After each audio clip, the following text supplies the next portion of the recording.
Smart Business.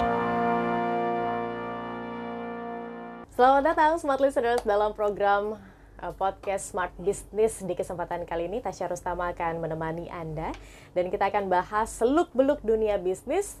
Di kesempatan kali ini tamu saya seorang Certified Executive Coach yang pastinya bisa memberikan Anda landscape tentang bagaimana seorang salesperson idealnya, begitu ya. Sudah ada Coach Alfa Maulana. Halo Coach. Halo, apa kabar Mbak Tasya, Smart Listeners juga? Semoga semua dalam keadaan sehat. Amin. Oke, Coach Alfa, di pertemuan sebelumnya begitu ya, episode sebelumnya, jika Smart Listeners ada yang sudah menonton begitu, atau kalau belum menonton dan mendengar, silakan didengarkan dulu episode ya.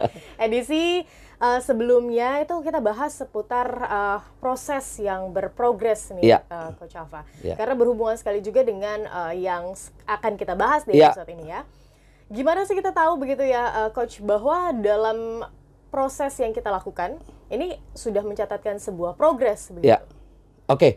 Gini Mbak, bicara proses, hal yang paling penting utama adalah bukan cuma berproses. Ya, setiap orang berproses. Setiap orang juga datang dari rumah, berangkat dari rumah sampai ke kantor, jualan dan segala macam berproses. Tapi yang harus ditambahkan untuk menjadikan proses itu progres, proses harus diukur. Ada talak ukur. Jadi ada ukurannya terkait dengan proses tersebut. Misal kalau bicara di sales, ya untuk sampai dia bisa closing satu penjualan, kan ada satu kegiatan yang namanya, gue telepon dulu dong orangnya buat janji ketemu dong. Halo, dengan Mbak Tasya, Mbak, saya dengan Alfa dari PT XYZ, mau nggak kita ketemu, kita punya produk yang bagus loh. Itu pun kan juga harus dihitung. Berapa kegiatan hal seperti tadi atau kita sebut telepon untuk janji ketemu sehingga dapat satu janji ketemu, kan gitu ya. Sehingga nanti ketemunya adalah 5 call, 1 janji ketemu, 5 call, 2 janji ketemu, 1 closing. Nah, di sini ukuran prosesnya ini akan berprogres kalau diukur. Kan gitu ya. Kalau diukur berprogres, maka nanti ketemu rasio. Rasio itu menggambarkan kemampuan dari Mbak Tasya, kan begitu. Nah, itu personal dan beda-beda setiap person. Setiap person pasti berbeda, bahkan setiap orang pun tiap waktu pasti beda. Ya dong, karena manusia bukan cuma skill, ada moodnya juga. Ya, kalau lagi mood enak ya, satu hari bisa 10 telepon. Kalau lagi nggak mood, lagi bete, lagi apa segala macam, 1 telepon aja udah syukur, alhamdulillah, kan begitu. Nah, itulah yang disebut dengan prosesnya berprogres. Jika proses itu diukur untuk mengetahui progres apa yang harus dilakukan. Seperti itu, Mbak Tasya. Berarti ada tolak ukurnya. Apakah itu harus perlu dituliskan atau ada grafik ya yang bisa kita lihat? Harus, itu harus. Karena kita membicarakan kan mau progres kan. Karena kalau cuma berproses aja tidak diukur, dia tidak akan mencapai satu tujuan tertentu. Kalau nggak mencapai satu tujuan tertentu, pasti yang kegiatan ini akan ditinggal. Nah, ujung-ujungnya kayak yang seperti biasa. Manajer cuma mau tanya setoran aja. Berapa setorannya gitu. Jadi kayak juragan angkot aja mereka kan, cuma minta setoran. Minta setoran aja. Nah, tapi kalau proses itu diukur tadi, saya tahu nih di periode waktu yang ini Mbak Tasya kemampuannya berapa, dan kalau saya bikin grafik kayak Mbak Tasya tadi bilang, akhirnya nanti dalam periode waktu tertentu saya tahu nih Mbak Tasya meningkat atau menurun atau seperti apa. Jadi turun naiknya performa itu wajar. Ya, jadi kalau di grafik itu kan ada turun naik begini seperti ini ya. Nah, kalau ada yang turun naiknya cenderung stabil maka lurus, ada turun naik yang cenderung meningkat. Tapi ada turun naik yang cenderung turun. Nah, turun naik itu wajar, tetapi turun naik seperti apa? Maka proses harus diukur. Agar berprogres. Berprogres atau tidak. Menyikapi sekarang fenomena yang sedang kita hadapi nih ya, Coach, berhubungan juga dengan proses yang berprogres tersebut selaku episode kita sebelumnya. Kira-kira ketika kita tahu masyarakat Indonesia sekarang udah daya belinya menurun, gitu kan. Ini tentu jadi tantangan bagi salesperson untuk memasarkan produknya, untuk bisa mencatatkan penjualan. Nah, ini gimana caranya agar proses yang kita lalui itu ada loh progresnya, terutama di kaum yang kita bilang kaum mendang-mending begitu, mending ini dah daripada itu, kayak gitu kan. Nah, ini gimana caranya? Tantangannya seperti apa, Coach? Begini, dalam semua hal di sisi kehidupan itu kan kita ada menyebutkan yang namanya kualitas ya.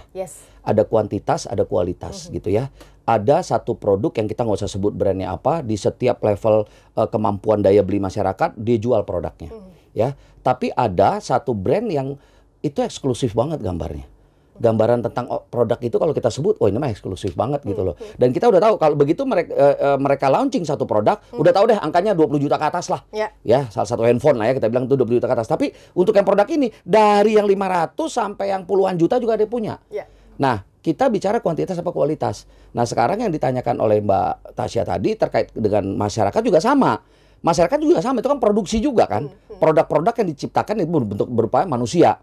Nah, kaum mendang-mending ini juga harus kita pisah-pisah lagi. Ada yang berkualitas, tapi secara kuantitas banyak. Ya, secara kuantitas banyak. Enaknya sekarang harusnya sebagai pebisnis, itu pilihan semakin banyak. Anda mau human resources, SDM dengan kualitas yang levelnya mana? Harganya beda. Ada harga, ada barang, kan begitu.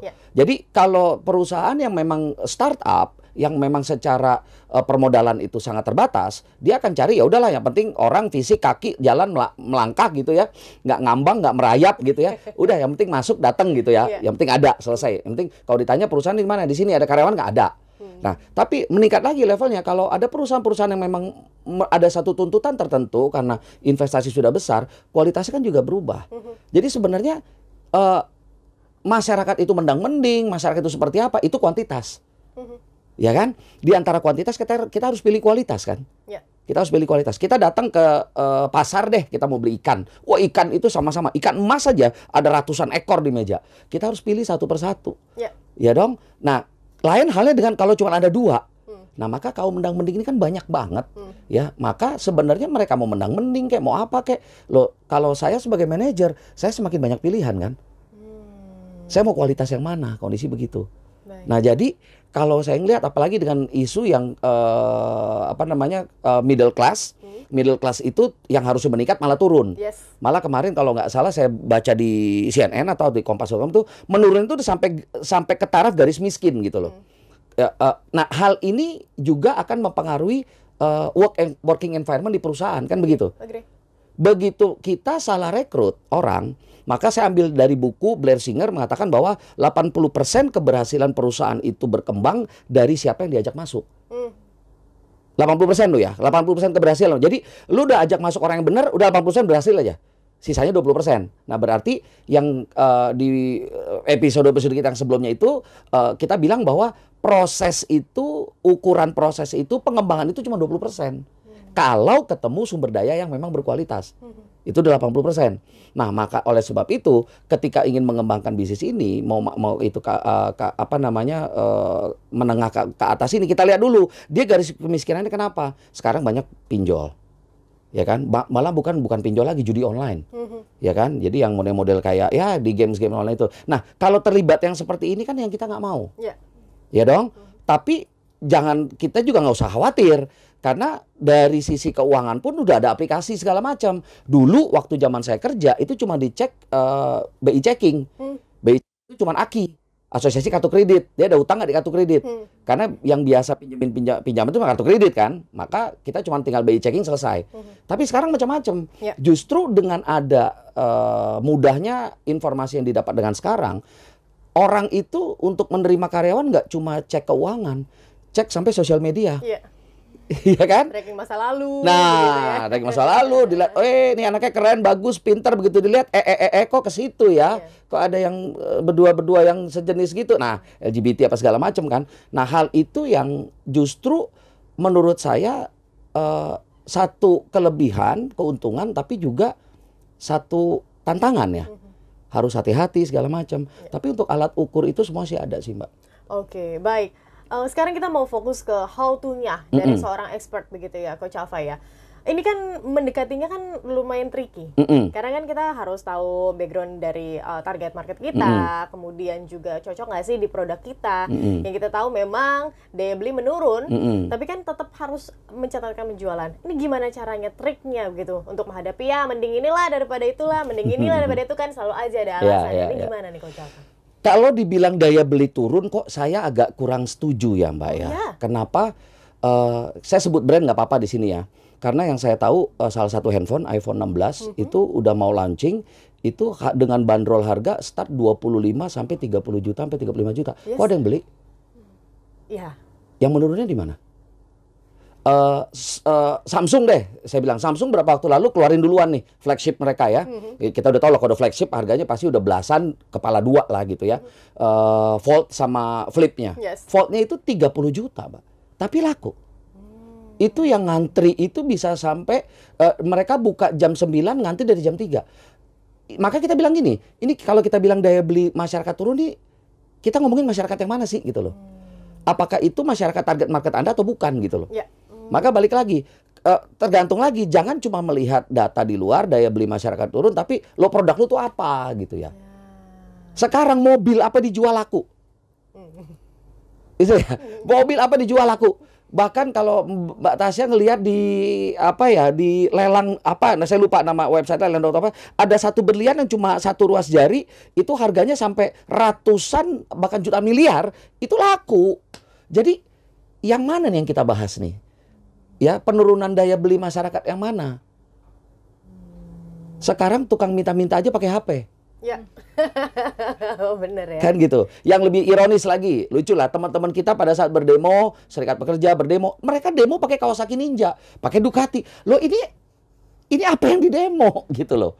Ya kan? Terus kemarin yang terakhir teman-teman kita dari ojek online, ya kan, dia berdemo katanya yang income pendapatannya dari 500.000 turun dari 100.000, bilang gitu ya. Kalau saya ngeliat begini deh, fenomena ojek online ini kan bener-bener meledak banget nih. Ya kan? Setiap hari itu mungkin penambahan orang yang mendaftar jadi ojek online itu kan akan berlipat. Benar. Kondisi begitu ya. Nah, ini kan namanya persaingan. Jadi bukan menurun, bukan income mereka yang menurun, tapi persaingan. Nah, saya nggak tahu Mbak Tasya dan teman-teman dari Smart Listeners itu nemuin nggak ya? Saya pun juga pengguna ojek online. Itu nggak sedikit loh ya, kualitas ojek juga menurun. Ada yang marah-marah, ada yang bau segala macam. Tapi kalau dibilang bau, ya kan namanya juga orang keliling-keliling jalanan pasti bau. Enggak, saya sering juga ketemu kok ojek tuh wangi gitu, parfumnya ada parfum dia gitu loh. Jadi sebenarnya sebelum ngelihat seperti itu, kita lihat juga kan kualitas dari sumber daya manusianya juga, sisi persaingan juga.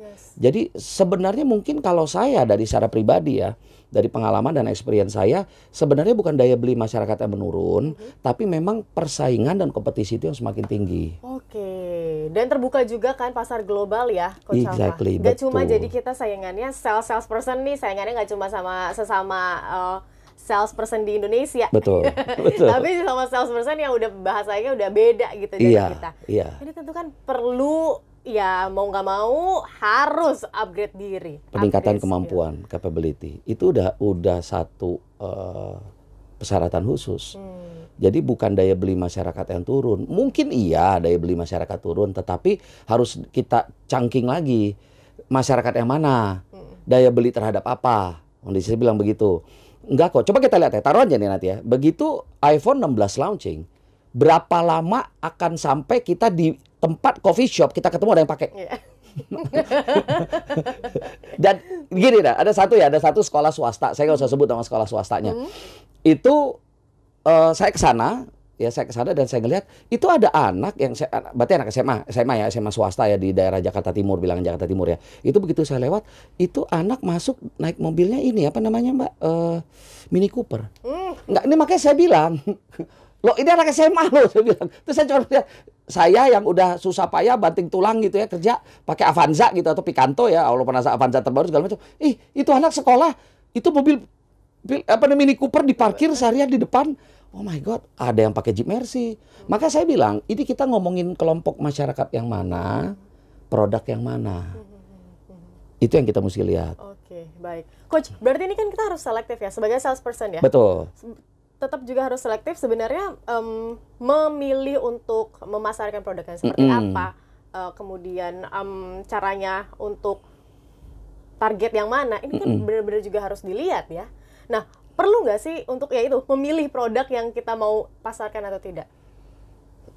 Berarti milih bekerjanya ya, betul. Perusahaannya. Maka kalau buat saya seperti begini Mbak, sebenarnya bukan produknya. Zaman sekarang Mbak, apapun juga dijual sama orang.